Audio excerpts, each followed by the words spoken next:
Well, here we are. I am doing episode 7 of season 1 of All is Fair. I uploaded yesterday the season 1, episode 6. And as promised, I am now doing number 7, which is right before the next 3 episodes are going to drop. It is a 10 episode season. I did check that because I wanted to know how long my brain had to rot before I go completely insane. So next week it will be 8 and then 9, 10. So that will lead us into the end of the year. So until season 2 gears up, I might end the year sane. I make no guarantees. Hi, my name is Lena. Welcome to my channel. Welcome back. My new subs, my old subs, my OGs, my ride or dies. Thank you, everyone. I just wanted to get that out the way. I'm a little cranky because of this episode. And it's not because of the episode per se, because it's just stupid. It is just because I've now tried to watch it 4 times to try to retain something so I can come on here and give you some sort of recap rant. And as I am trying to go scene by scene, because I want to do this in one take and not stop, I couldn't fathom why I could not retain so much of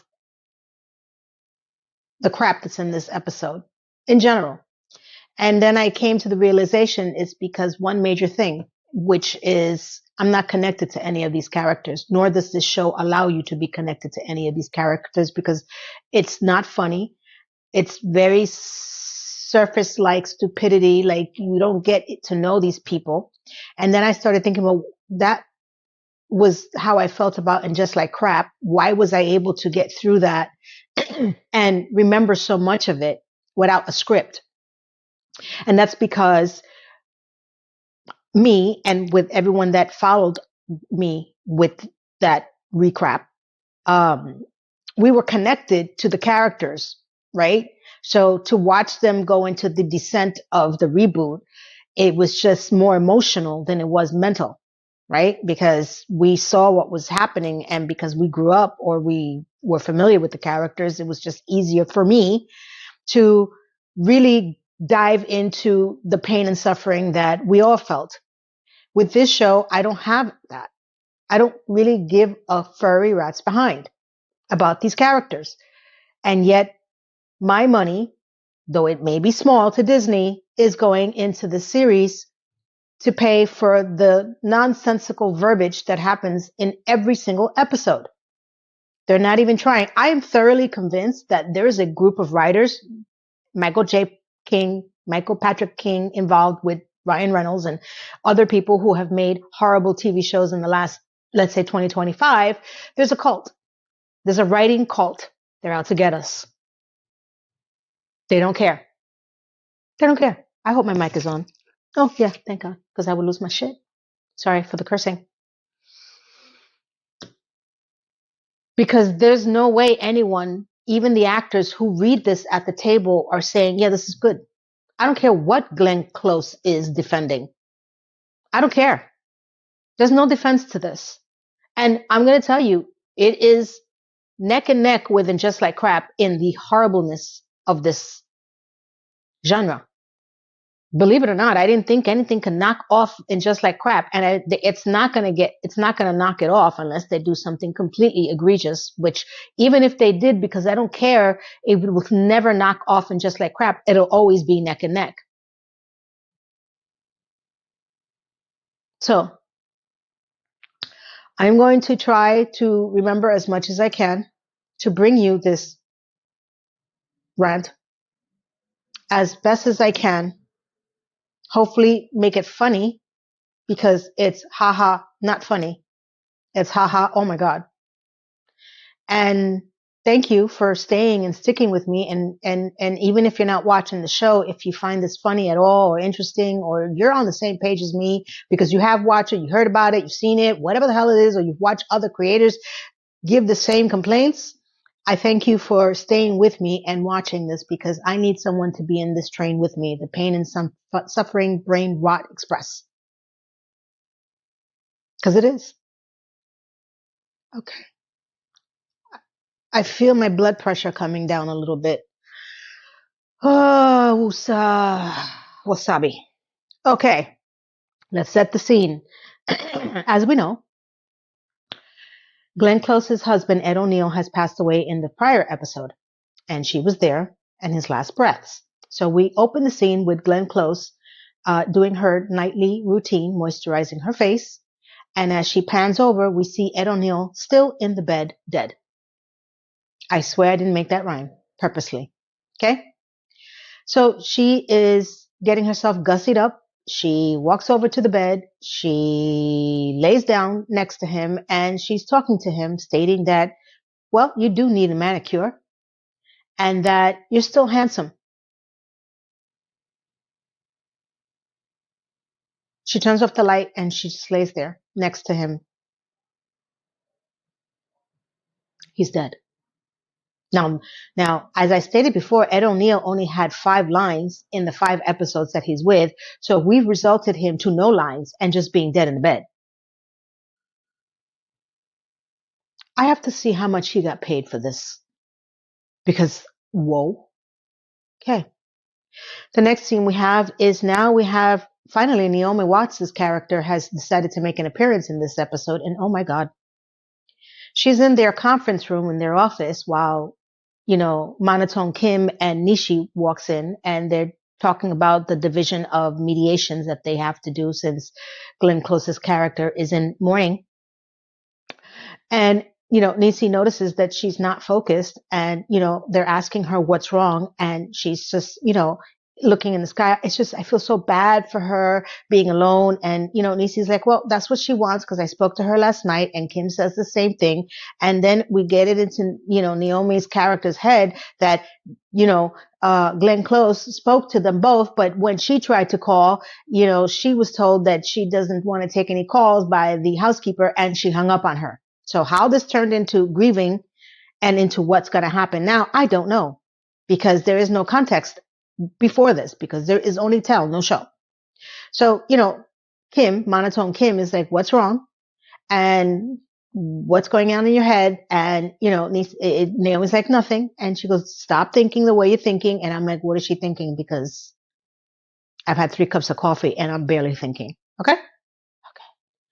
Apparently, Naomi feels that she feels slighted, even though she's been with them 10 years and she's been in the country for longer, that Glenn Close's character and them treat her as an outsider no matter how long she's been living in this country, even though she's partner in the law firm that they wanted to create when Glenn told her and Monotone Kim to leave and take one other person.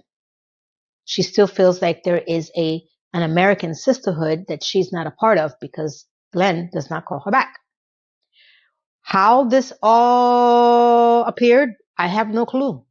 Because in nothing before these episodes did I ever get the sense that there was a divided line between Americans and the British, anarchy or hierarchy in this sisterhood that they're all claiming. Are you freaking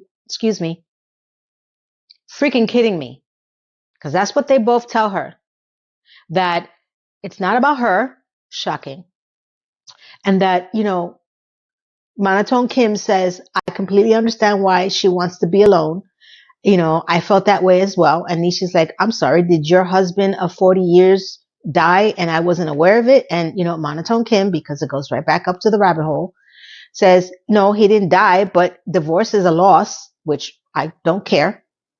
And the whole thing is about respecting what Glenn wants, not what they want. Did that resolve her crazy in her head about not being part of the group, even though she's a partner and she was taking over Sarah directly from Glenn? You would think, right? But no. Because the next scene we have is now she is going to Glenn's house as she parks behind Sarah.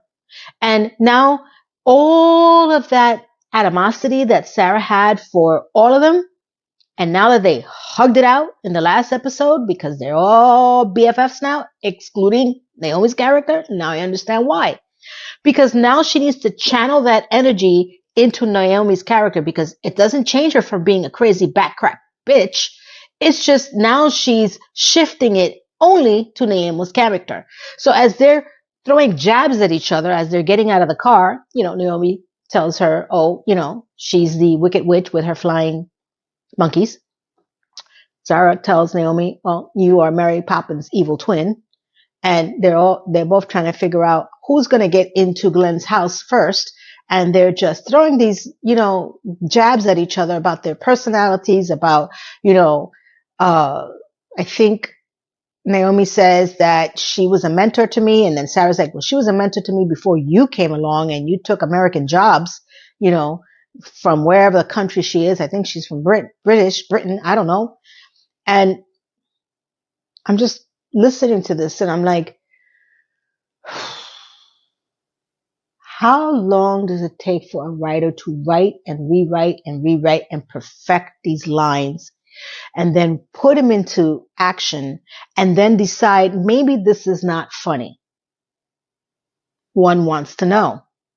Because I feel like this is the first draft and that they said we have $11 to $12 million in the production cost, and that has to go strictly to everything else but what we're going to be actually saying and speaking about in these episodes. I really do.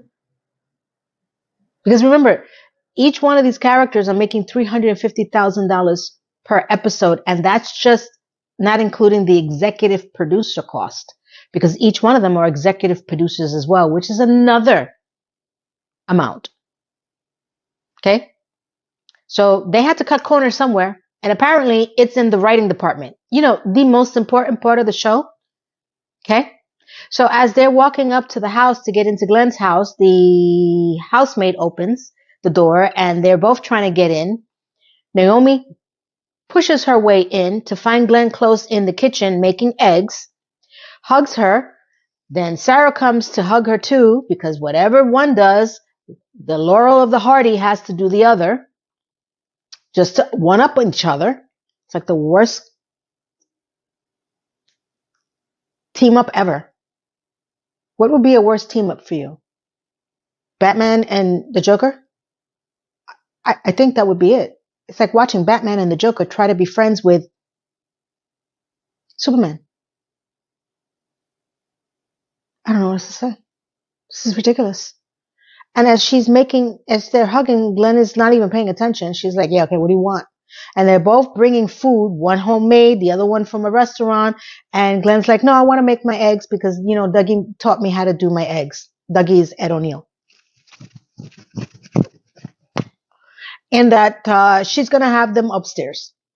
And, the girls don't realize what's going on. She's like, yeah, sure, okay.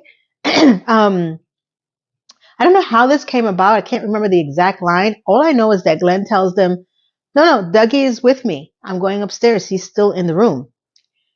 You can come up and see him if you want. What the?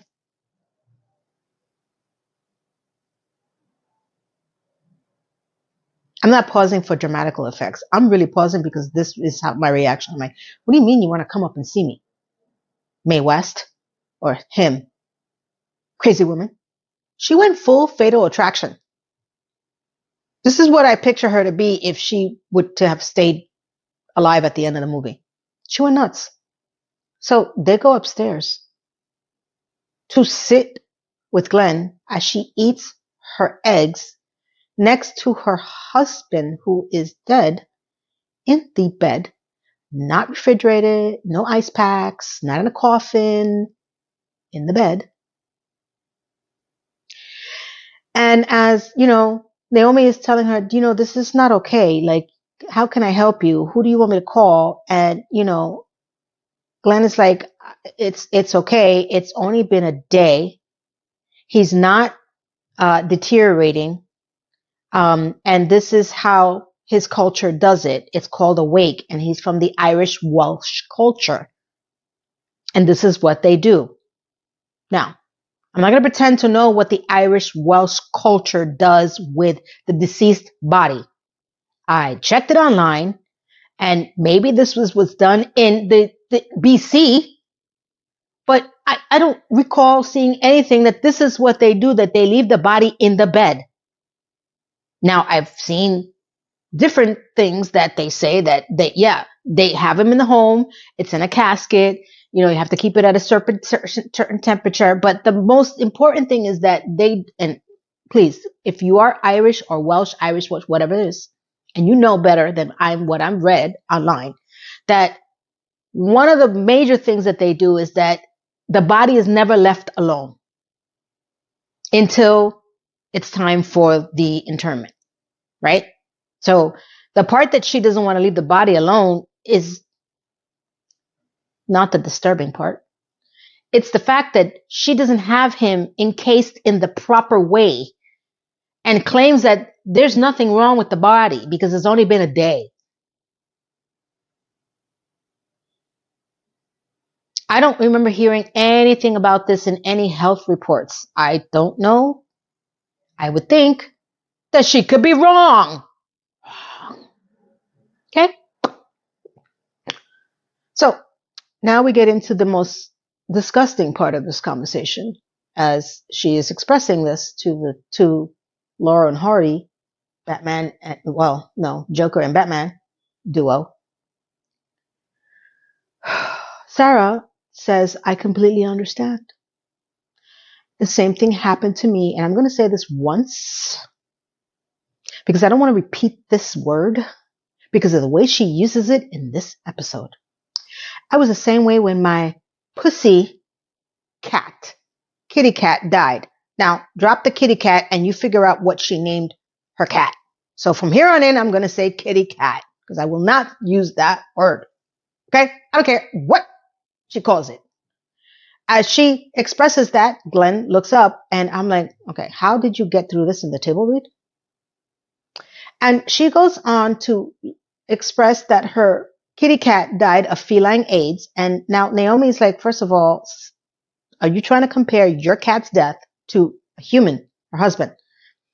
And, she doesn't care. She continues to express how she reacted when kitty cat died. That, I can't even say the words, that she stayed with kitty cat in her bed until it rotted, kept petting it until it stunk. Her kitty cat stunk.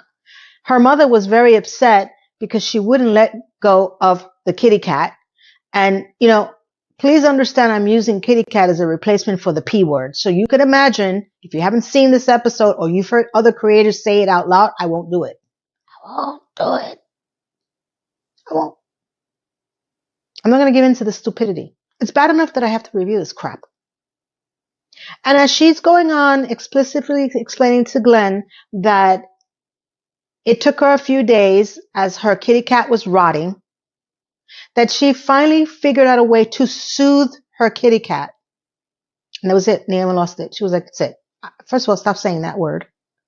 And stop. And I'm like, oh, now? And Glenn is completely falling for this. And she's like, yeah, but your kitty cat used the litter box. My husband did it. And they start laughing. And she goes, yeah, he didn't cough off fur balls. I'm like, so we're bonding over a kitty cat rotting, soothing animal to your dead husband rotting in your bed. Yeah, that makes sense. Of course, two crazy people come together and make a show. Of course that makes sense. Are you crazy? Are you crazy? So now I have to listen to her explain that she's going to stay with her through this grieving time and throws Naomi out. Naomi gets upset because she doesn't get invited to stay. Okay, that's what I could remember. You're lucky I got through that. It's 19 minutes in, and I wanted to make this less than 40 minutes, and I don't think so. I think I just have to go through the rest of this and think about what happens next. Let's see what happens next. I want to say what happens next is that now we have Monotone Kim at a bar waiting for the quarterback. And she invited him over to the bar because she wanted to hand him over the divorce papers, though she could have done that in the office. And he claims that you miss me. That's why you invited me. And I'm like, okay, where we're going with this? Got it. And she had a second agenda, was not only to give him the divorce papers, but to say, I forgive you. Okay.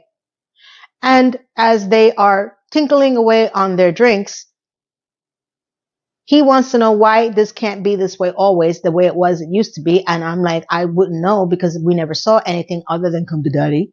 I want a divorce. And you getting other people pregnant, as I stated before.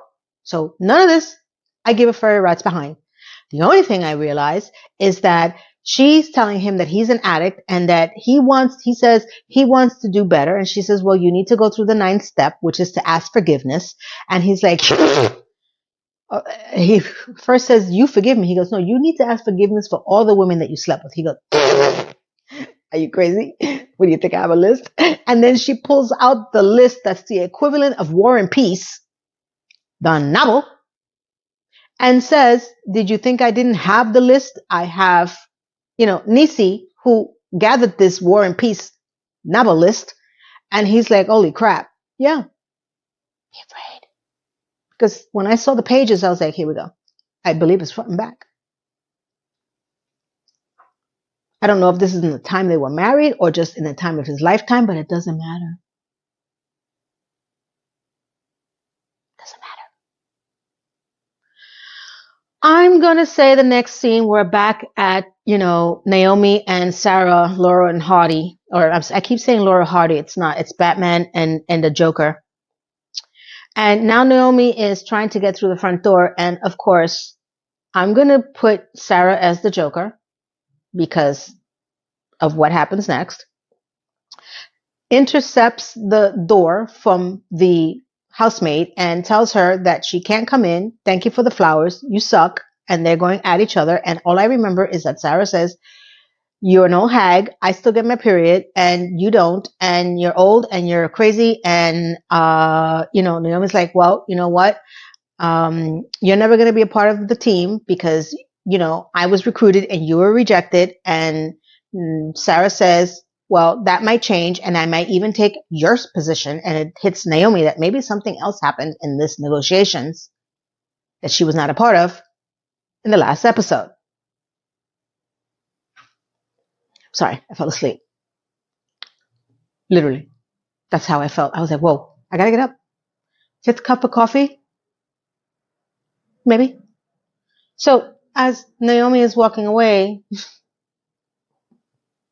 Sarah, I guess, Glenn Close asks who's at the door. She goes, oh, nobody, just, a bag of old bones wearing a cape. And there goes my Batman reference. That is why she is Batman. She's Batman. Now we have to go through, and I'm going to say this could be the next scene, but since I don't give a fairy rights behind and I was on my 5th cup of coffee and I fell asleep on the last episode, I don't know what else to say. Now we have to go through Quarterback's War and Peace novel list as he goes to apologize through all the myriad of women on this list.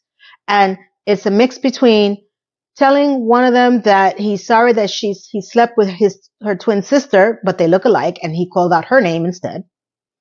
Another one, he apologizes, I think, for asking to have her finger up his hole. Another one, he fingered her aunt at a party. Mind you, he's giving these all with lilies, white lilies. And the other one, he's getting a massage. And even though he's asking for forgiveness, he's, saying this could be a happy ending. And then she, slaps the crap out of him. And he goes, maybe not that way. And then they just keep going and meeting other women. And he gives them all flowers and they're all rejecting him because none of them wants to forgive him. The last one is the transsexual woman that he slept with, who happens to be the same actress that played the rabbi in Just Like Crap and Rock's Bar Mitzvah. So he had been sleeping with her as well. And it was, something that he didn't want to get out because it would ruin his football career. Thus, I've never seen him play a ball at all. So he invites her over to his mansion with the best view that I've ever seen. I don't care who lives there. I want to be there right now. Right now. So as he invites her in, she's shocked and she wants to know what the hell's going on because apparently maybe she's never been there. And this whole scene was set up for him to apologize to her for making her feel bad. And she just says, listen, it was transactional and you didn't make me feel bad. I just know, and I'm paraphrasing, I could be, that life is not fair. God does play favorites and I forgive you. And that's it. As he made her dinner. Okay. The next scene. Dear to God, I hope I remember this correctly. I really don't care. Sorry. I love you people. I really do. And if this is not giving you the warm and fuzzies, well, suck it up! That was more emotion than Kim gave in this entire episode. Stick with me, please. Please don't leave me alone. I'm tired. I don't even want to do this. I want to give it to you. I want to bring this to you. Calm down, people. I'm not nasty. I have to break into song. Because if they die, I'm going to break into tears. Which one do you prefer? I'm going to say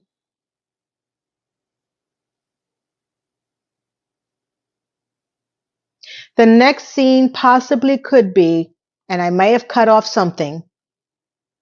No. Even if I cut it out, does it matter at this point? Do you care?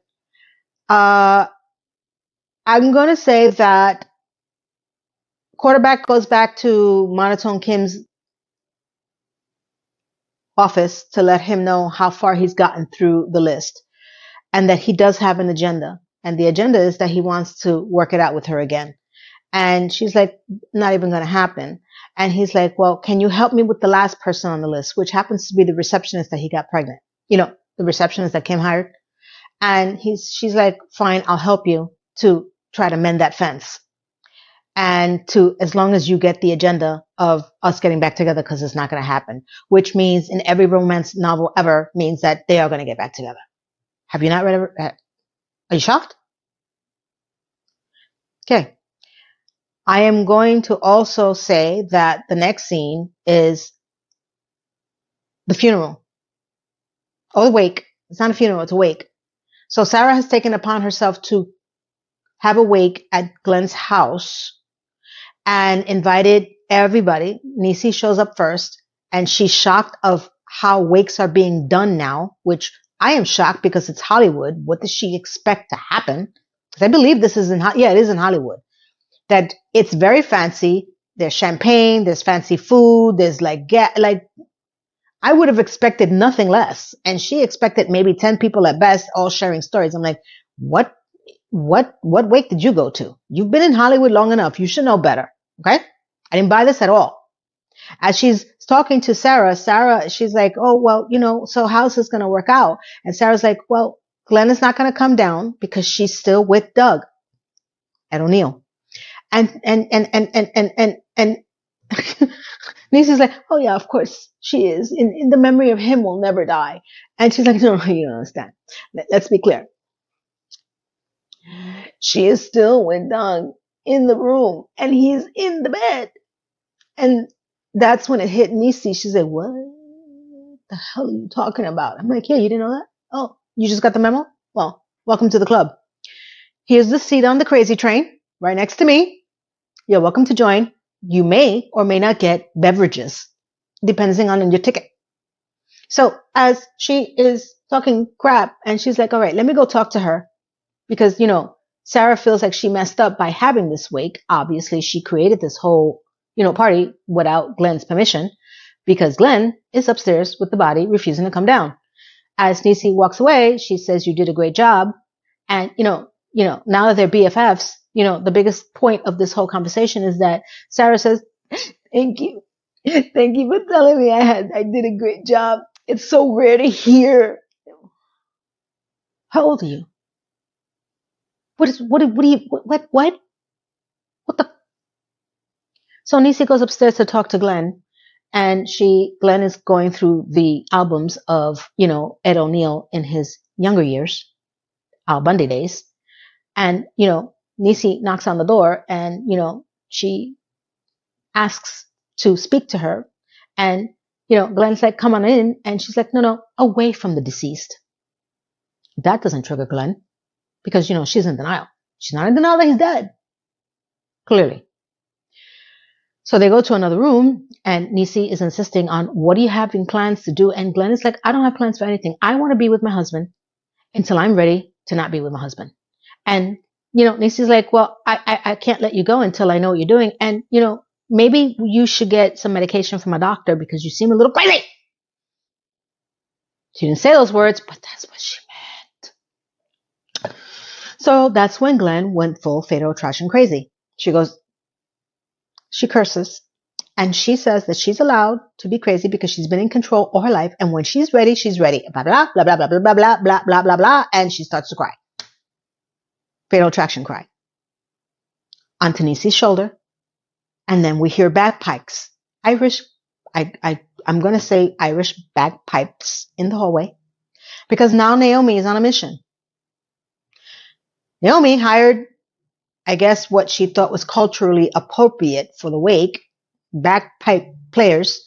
And, they're coming down the stairwell of the group of people listening to this. And, Sarah is like, what incarnation are you trying to do? I'm like, nothing more than what you would have done. You maniac. And it was not the right appropriate thing because this is not about what Glenn wants. It's about Naomi feeling included and practically smacking the crap out of Sarah. Because remember, now all the energy is between the two of them now.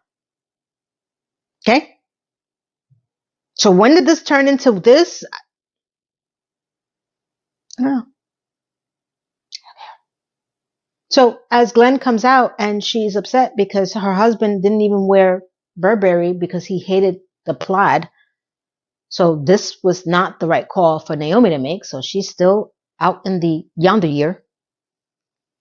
Whatever the hell's happening there. Okay?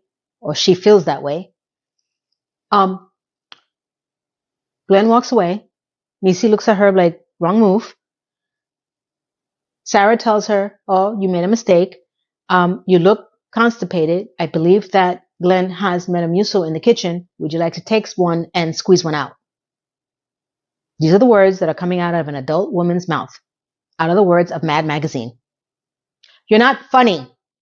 No matter how well she tries to deliver it, the line sucks. Ass.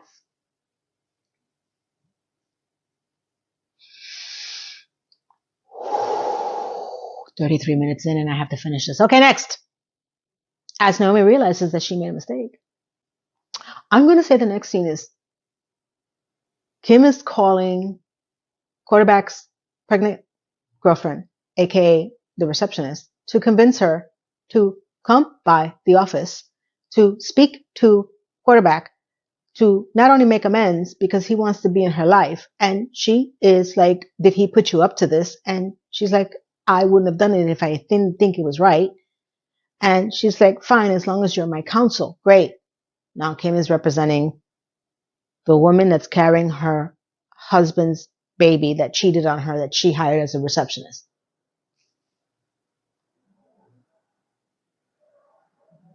I heard of forgiveness, but this may be taking it to the extreme. I'm just saying. So now it's the day of the meeting as the wake is going on, because remember, Kim is supposed to be at this wake, but she's busy quarterbacking this play. Anybody who knows football, did I say it right? I don't know. Okay. I'm just making up words now. The same way that the show does. Just putting shit together.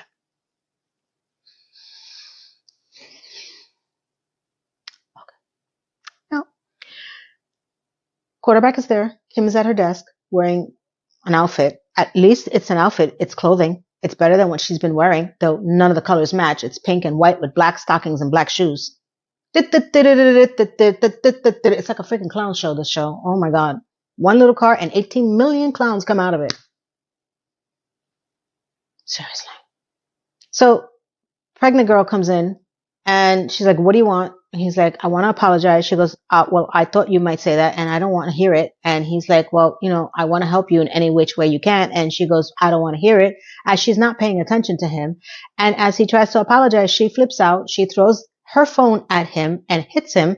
And that's when the fighting ensues, where Kim does very little because obviously she is unable to give facial expressions. She apparently can't even intercede or to stop a fight. So as pregnant girl is throwing everything literally from her bag at quarterback, saying that you're disgusting, I don't want anything to do with you, and what is it? You can't. This is how I learned that he was a quarterback. She goes, what? You're not good. I thought you played with balls, referencing his sexual past. He goes, well, I don't catch the ball. I throw the ball. I'm a quarterback. Okay. So none of this is making any sense because she's just going at him. And, Kim is like, wait, don't touch my hair. Don't touch my face. Don't touch my clown suit. I just want to stay here and just look pretty. As he's being attacked by every item in the purse of the pregnant girl. And he says, finally, I give up. I'm leaving. I tried. And, I have rights and I am going to sue for custody of the baby. And guess who's going to represent me, which will be Sarah. Because when all else fails, go to the Joker. And Kim is like, no, stop. My nails, my hair. I can't, but go. Seriously, that's how I felt like she was acting the scene. So that went nowhere. Okay.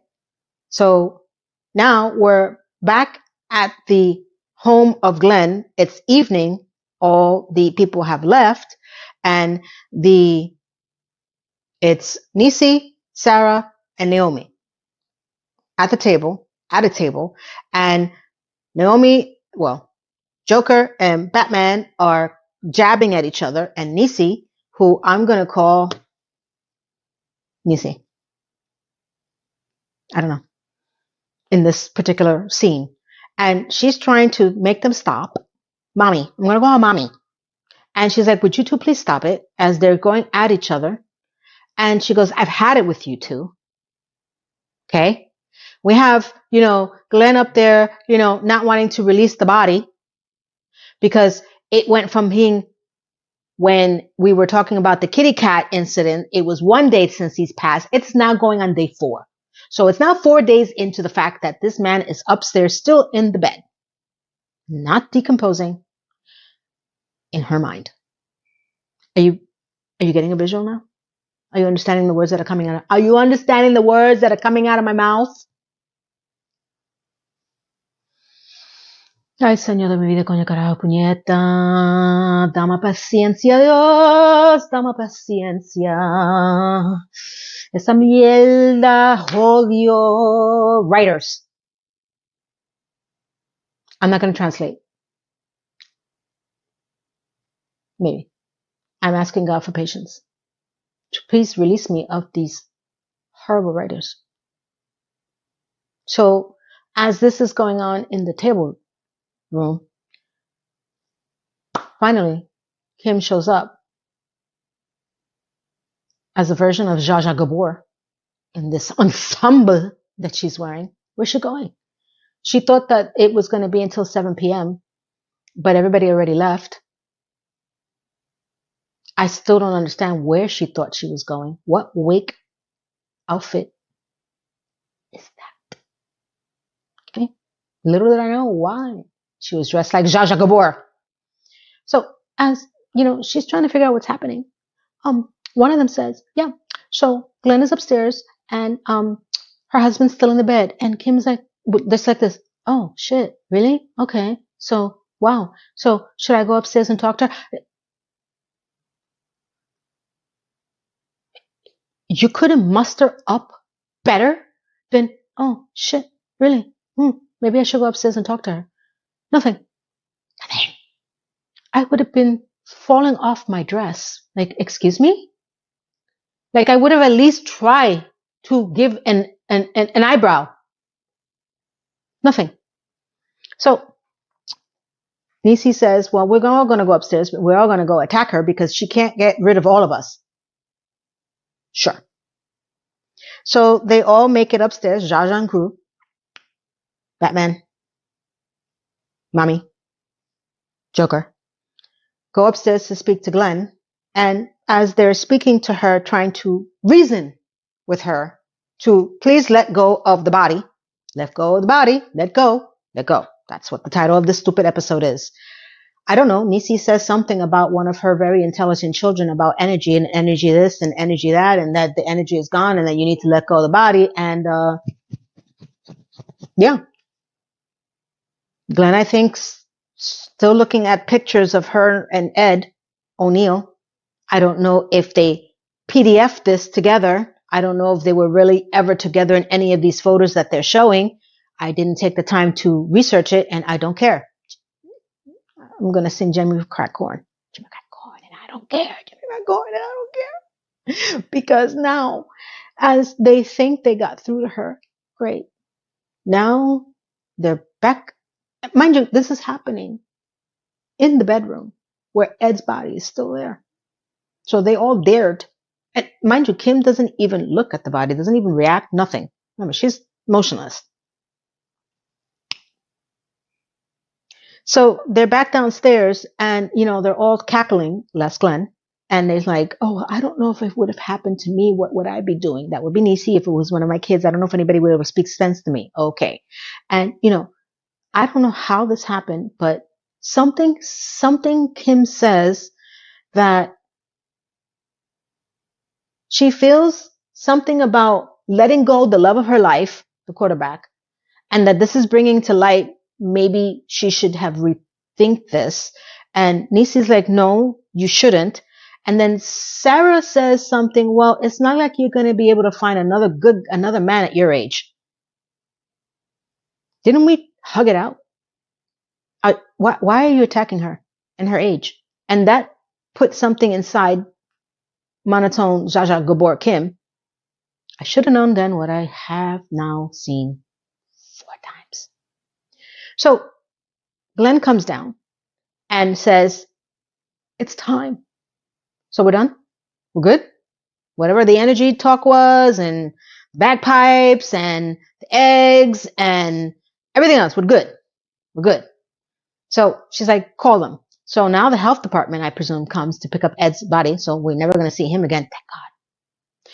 And off he goes into where I believe is hopefully a better refrigerator. A fridge. What she does with the body, couldn't tell you. Couldn't, because they don't explain anything. So now we're good. We're done with that. Next scene, we have Kim Zsa Zsa Gabor showing up at quarterback's house, and this was all set up for her to feel some sort of way. And as he knew she was going to come back to him, they start making out. They start in the bed. And as they're in their relations moment, he is asking her, please tell me how you feel. And she's like, I can't.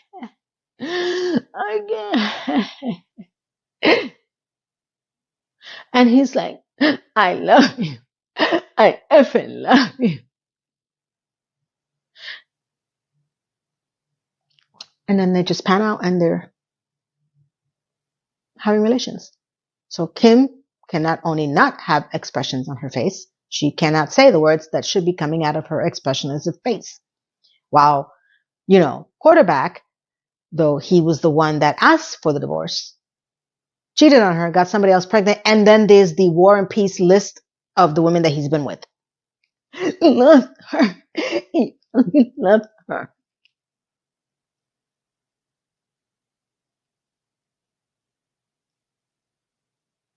Remember, she gave him the list of the women that he slept with. That didn't disgust her. That alone would have sent me to the gynecological offices of please find out what's happening down there. Seriously. So the next scene, it's the morning. It's morning. In the most beautiful view of any penthouse home in Los Angeles, I give that place credit because I want to be there. I would have it disinfected 3 times, but I would want to be there. Quarterback is making breakfast for Sasha Gabor. She comes out, good morning, doesn't have any other reaction than that. And he is like, I'm making eggs for you. And she's like, I don't know what the freak happens in this conversation. All I know is that she tells him about the way he reacted in the office. And he's like, excuse me, I was being attacked. And somehow in this conversation, he asks her to get back together as he's hugging her. And all we know from this point on is that she looks up into, I guess, infinity and beyond, and we don't get an answer if she's going to take him back. She slept with him. She gave him the piece of War and Peace novels of the list. She tried to mediate the best that she could between the pregnant girlfriend or ex-girlfriend, her receptionist. And all this is the makings of a romance novel. Comedy, drama, crap. Because I have no connection to these characters. I don't care if they fly off the kitchen roof. I don't care. I don't care if she says no, go, marry. I don't care. I don't care if she takes the baby and raises it herself and kills them all. I don't care. Okay. I think that was my epilogue. Should I sing epilogue? Epilogue! That was my epilogue. This show's ridiculous. We have gone beyond drama, comedy, dramedy, into insanity. Now, there's been other shows that I've watched that I cannot even begin to review. Velma, which is a spinoff of Scooby-Doo, which was my childhood cartoon, which I will not review. The one that I want to say is with that singer, The Weeknd. There was one season of it, and they all happen to be on HBO. This is on Disney. Disney has their own problems. There was this show about the doctor on the boat. I think it's called The Odyssey. I literally threw up. Thank God they canceled that show. How do we get them to cancel the show? Because if you didn't watch The Odyssey in Disney, you don't know what you were missing. It went down a dark path that I was like, listen, Disney, what are you doing? Are you into this now? And this is how I feel. I'm like, Disney, what are you doing? Are you into this now? How much money? What is happening? Episode 8 drops Tuesday. I'm going to drop right with it. Right to the floor. Okay. The end. I'm working on Sex and the City. Episode 17. I'm hoping that I can record it and have it up for you guys tomorrow for the ones who are following me on that journey. And I hope the ones that are following me on this journey decide to walk over to the other side and, get my review and recalls of Sex and the City. And if you want, you can check out And Just Like Crap. I appreciate you all. I have to now go burn my eyes or retinas and watch something that makes me laugh. It's very little out there, but I'm going to find something. I want you to all have a wonderful, blessed day. And I hopefully will see you all either tomorrow, wish me luck, or at the latest Monday for episode 17 of season 2, Sex and the City recap. Because after that, there's only one more episode to go. And for this one, who are only following me on this one, we have 3 more of this show. Thank you, everyone. Goodbye. Hey, by the way, let me know how you felt about this. Don't forget to like, comment, share, subscribe.